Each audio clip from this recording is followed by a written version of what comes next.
Welcome to the Nevis newscast for Tuesday, October 7th, 2025. I'm your presenter, Bronte Swanston Hendrickson.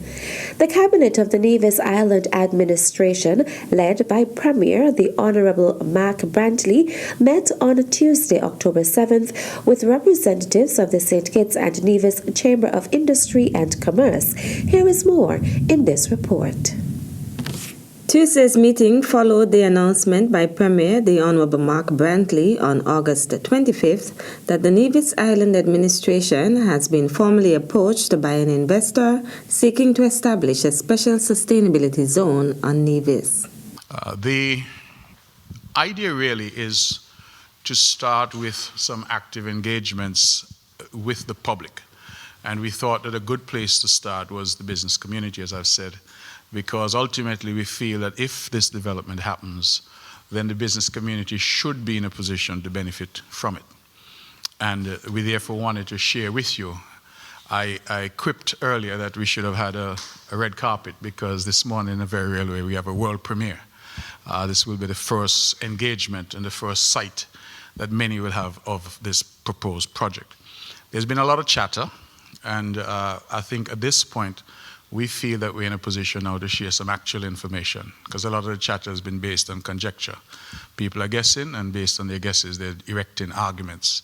It is what it is. We're in a democracy, and there's a lot of sound and fury sometimes. But I think that serious projects require some serious attention, and I regard the Chamber as serious people, and that is why we've started here with you.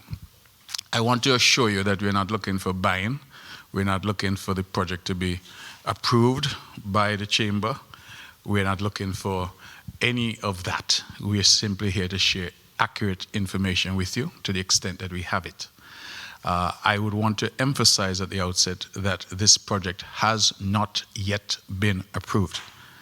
Let me say that again. This project has not yet been approved. Premier Brantley explained that the purpose of the NIA's meeting with the Chamber of Industry and Commerce was to get the members' feedback and input. We want to have a frank and open discussion with you, and we recognize as a cabinet, you realize there's only a handful of people here at the head table, that we don't have all the answers. And so it's important for us to engage with those of you who are far more knowledgeable about business than we are, to get a sense from you as to what you think about what is being proposed for the island of Nevis and, by extension, the wider federation. This morning, we intend to focus principally on the project that is being proposed, rather than on the SSZ legislation, which I think all of you can read for yourselves. And you can look at the parliamentary debate on that to determine what that's about. But obviously, when we get to the question and answer session, if you have questions about the SSZ legislation itself, that's fine. In my opinion, this is just my opinion, there has been in the public space a conflating of the two. So people are saying the SSZ has to do with land and this and that, which it really doesn't. There's legislation, which is the SSZ, which is an enabling framework, that's all it is. And then there's a specific project, which is proposing specific things, which I think has to be assessed on its merits. And so we welcome that discussion, we welcome that debate. The Premier has also confirmed that the NIA intends to have a series of town hall discussions so that people can not only stay informed, but also lend their voices and ideas to the new development. Reporting for the Nevis newscast, I'm Donis Wilkinson Keynes. The St. Kitts Tourism Authority, in collaboration with the Nevis Tourism Authority, has launched the Limin Diaspora campaign in New York City with the support of the Consulate of St. Kitts and Nevis and local diaspora groups in the region. The campaign was officially introduced during two signature events, the 42nd Independence Gala on Friday, September 26th, and a church reception following a service on Sunday, September 28th. A major highlight of the launch was the unveiling of the Jet Home Challenge, running from October 13th to November 30th, 2025. The initiative invites members of the diaspora to jet home for the holidays, encouraging them to bring family and friends to reconnect with their island roots while contributing to the vibrancy of the Federation's tourism industry. Theon Jones, Director Director of Sales and Marketing for the Nevis Tourism Authority, says the partnership between both islands for the campaign launch highlights a broader strategy to diversify our marketing efforts. It is a call to action for our diaspora, inviting them to contribute to economic development and extend the marketing reach of our destination.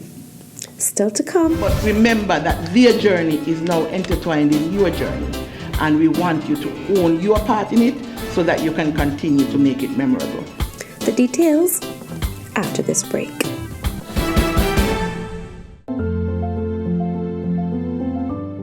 I am Kevin Barrett, Permanent Secretary in the Ministry of Human Resources in the Nevis Island Administration. I am grateful to the architects of the Nevis International Financial Services industry.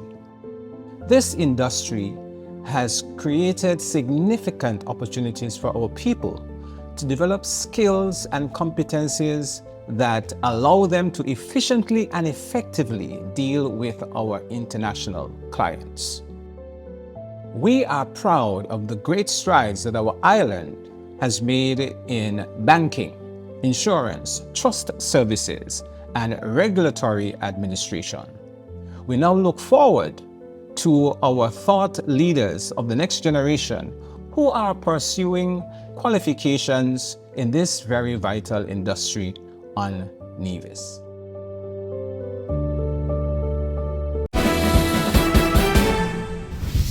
Welcome back. The Nevis Tourism Authority is actively conducting site visits and stakeholder roundtable meetings across the island. During his September 30th press conference, Premier the Honourable Mark Brantley spoke to the objective. These engagements are part of the NTA's undertaking of a destination comparative analysis to guide us in marketing and strategically positioning the island of Nevis as a leader in the luxury market in the Caribbean. I should also advise that we have come to the realization that the NTA offices in Charlestown are no longer as conducive as they were. And so we have embarked, and I'm pleased to announce, on a renovation of the building to create a more professional space for those who work there.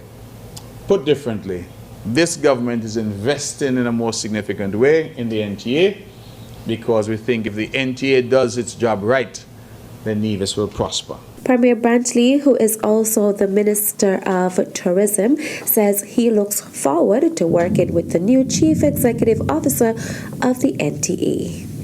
I would have announced that we have been joined as CEO of our Nevis Tourism Authority by Ms. Andia Raverier. Ms. Andia Raverier has come to us. She was hitherto in Anguilla and then in Dominica, has deep experience, training, and leadership, and we're expecting, of course, that she will bring fresh perspectives and strategic direction to further strengthen Nevis as a premier Caribbean tourism destination. She has advised that she's already very much on the way with her staff at the NTA to prepare strategic plans for us for the new season and moving forward. And we look forward very much to working closely with Ms. Raverier. Premier and Minister of Tourism, the Honourable Mark Brantley. Principal Education Officer Londa Brown is urging teachers who joined the profession at the start of the new school year to make their time in teaching memorable. Whether this is the first step in what is to be a lifelong career in education, and that is personally my wish for you, I encourage you to make the best of the journey, and whatever your eventual path, that you make this time that you have in teaching memorable, not just for you, because it is part of your life journey, but remember that you are now in the space where you are impacting the journey of others. Make it memorable for your students. Make them remember you. When you become Dr. So-and-so, when you become truck driver so-and-so, when you become shop owner so-and-so, when you become hairdresser so-and-so, because that is your path that you want to take and you were only in teaching for a year or two, when you become, let it be that the students who you touch today could look back and say, yeah, when I was in grade 3, she was my teacher. Yeah, she taught me history in first form. And that be a good experience for them. Brown made the call during a ceremony on September 25th when 19 teachers were awarded for completing the 2024-2025 induction course. Whether you're here for 10, or you're here for 5, or you're here for 100, we want you to continue to own your journey, recognizing it's not just your journey. There are little eyes, little hands, little feet, and for some of you, they're not so little, because they might be a little bigger than you. If you're teaching in secondary school, the hands and the feet might be a little bigger than yours.